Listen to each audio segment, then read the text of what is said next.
Bon bah ça y est, on se retrouve pour un nouveau rebranding de marque célèbre. Cette année, on est vraiment gâtés, il y en a partout. Il y a à peine quelques jours, Pepsi vient de dévoiler sa nouvelle identité visuelle avec un nouveau logo, des nouvelles couleurs. Et j'ai trouvé ça super intéressant parce qu'en plus des visuels, on a aussi les objectifs qu'a voulu remplir la marque avec ce projet. Parce qu'effectivement, le métier de designer, c'est pas juste faire un logo et choisir quelques couleurs et typographies pour que ça rende plutôt bien, mais c'est vraiment résoudre des problèmes en fait. Et la marque Pepsi a voulu en résoudre 3. Premièrement, elle a voulu améliorer sa présence en ligne. Parce qu'on le sait tous aujourd'hui, si une grande marque elle a pas de compte Facebook, Twitter, Instagram, TikTok, LinkedIn, Snapchat et j'en passe, c'est juste bizarre en fait. Sauf que sur toutes ces plateformes, la concurrence elle est hyper rude et puis chaque plateforme a ses codes et il faut que la marque en fait puisse s'y adapter. Deuxièmement, c'est aussi pour redynamiser son image de marque, la rendre un petit peu plus moderne, toucher à un nouveau public cible qui est la génération Z et s'éloigner de cette image un peu boisson sucrée qui est pas très vendeuse aujourd'hui quoi. Et pour finir, ils ont aussi voulu que leur système de design soit plus flexible, c'est-à-dire que les visuels de la marque s'adaptent un petit peu plus au support de communication. Parce qu'il y a du packaging avec les canettes, mais aussi on a vu avec les réseaux sociaux,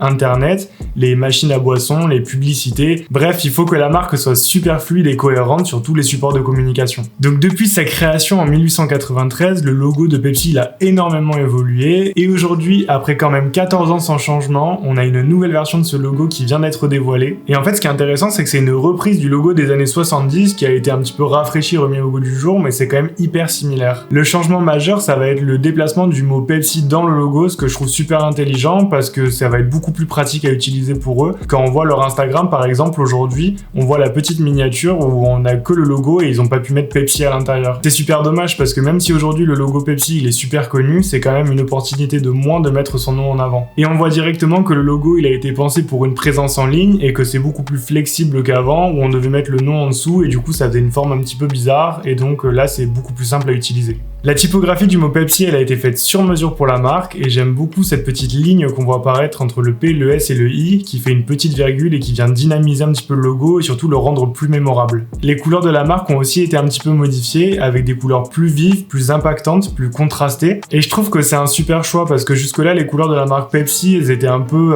pâles, américain, vintage qui en soi est pas déconnant mais dans le but de toucher un nouveau public plus jeune, des couleurs un peu plus audacieuses et un petit peu plus modernes, c'est carrément pertinent pour le coup. Mais surtout, on va avoir l'apparition de deux nouvelles couleurs dans la palette. En fait, c'est plutôt un duo de couleurs qui va fonctionner ensemble.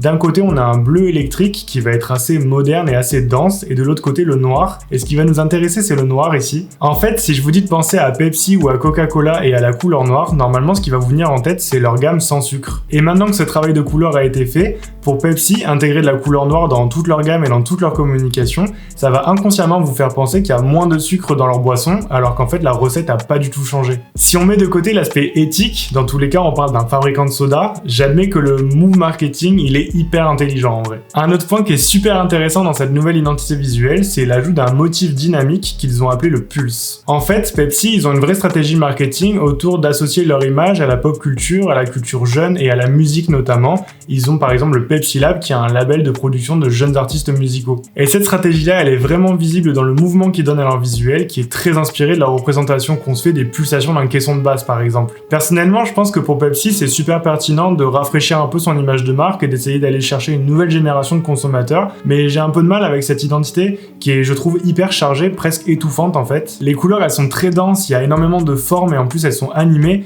et je trouve que visuellement, ça fait une espèce d'impression de gros blocs qui laissent pas beaucoup de place à la respiration. Par exemple, je préfère le rebranding de 7up qui a été fait il y a quelques semaines à peine et que je trouve beaucoup plus minimaliste et moderne à mon goût. Après, c'est deux boissons qui cultivent deux images de marque différentes et en vrai, leur rebranding leur vont très bien. Pour ce qui est du déploiement de ce nouveau branding de Pepsi, ça va arriver à l'automne 2023 aux États-Unis et courant 2024 partout dans le monde ailleurs. Donc j'espère que l'année prochaine, quand vous commanderez un Pepsi avec le nouveau logo, vous penserez à moi parce que tout le monde sait que c'est bien meilleur que Coca. Et si t'aimes ce format de vidéo où j'analyse des rebrandings de marques célèbres, je te conseille celui d'Eurostar où ils ont sorti une pépite sur leur logo. Et sinon, je te laisse une autre vidéo qui pourrait te plaire juste là. Voilà, tu choisis, droite ou gauche, c'est toi qui vois.